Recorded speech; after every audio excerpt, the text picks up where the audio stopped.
So you may be wondering, what the heck, Adam? We've only done some exact campaigns and some product targeting campaigns. What about all of the other campaign types at launch?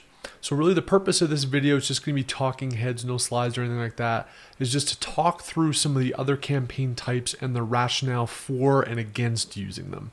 So the first set is basically the non-exact terms. So these could be auto campaigns of all potential match types.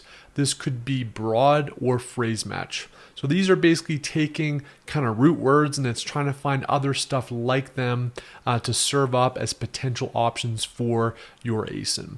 The problem with these at launch for me is that you get a lot of random activity as the algorithm tries to get smarter with determining what your product is. And it's incredibly hard for Amazon's advertising algorithm to even figure out which words to serve up yet, because it really just has the keywords that you've placed in your listing and it doesn't have a whole lot of other on-page activity, add to cart, sales, things like that will help it determine relevant terms to serve up.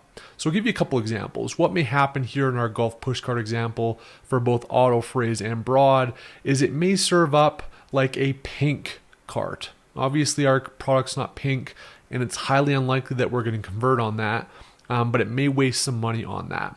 More likely, it might serve us up for something like golf accessories that we very well may want to have targeted at some point in the future. But in these early days when we're really trying to index, we're trying to rank, we're trying to send those signals to Amazon about what our product is, golf accessories isn't going to be the best example for us at this stage in the game.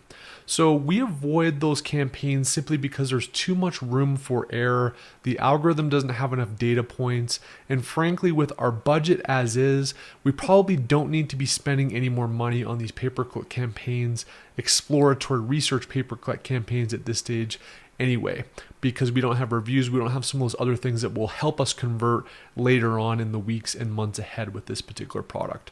So for me, I do not do auto, I do not do broad, I do not do phrase campaigns for the first month at least. Some people turn those on, after a few weeks, after you kind of start to get things humming. I personally there's enough to worry about, there's enough to think about, and there's enough value to extract from these other campaigns that we've set up that are exact and product targeting that is just not, in my view, worthwhile doing. We'll bring those into additional phases coming out of that first phase of launch, and we'll get into that in the pay-per-click masterclass on how to do that. But for launch, I don't do that. The other two types that you may be wondering about are sponsored brands and then actual sponsored video ads as well.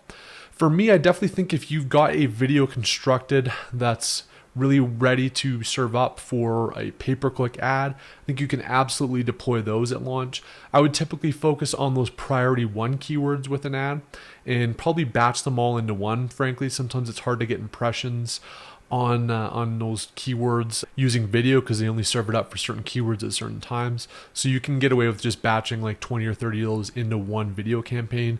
It's also incredibly difficult right now to set up individual videos for each keyword, just the way that Amazon has to approve each video independently. It's very time consuming. I don't think it's necessarily that critical at launch. So if you've got a really good video, I think it totally makes sense to actually take those priority ones and create a video targeting campaign as well. And you'll tend to get really, really good traction on that, especially if you've got a visually differentiated product and a decent video ad to go along with it. In terms of sponsored brands, it's kind of up to you, right? There's definitely some benefit in having some of those headline ads and some of those other targeting platforms. If you've got it and you know how to do it well, it's fine to integrate. We are going to be working on sponsored brands for the campaign loader, and we'll definitely do a refresh video when that comes out.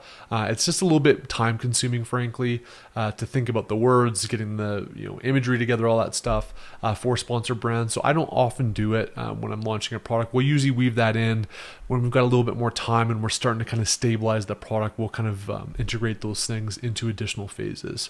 But that's it. We kind of focus personally on single keyword targets, priority ones especially, exact target batching, and product targeting. If you've got video, bonus, throw it in there. If you've got time and the ability and systems to construct those sponsored brands as well, nothing wrong with integrating those. But I would avoid the auto, broad, and phrase research-oriented campaigns for this first 30-day period that we're launching. We'll integrate those later.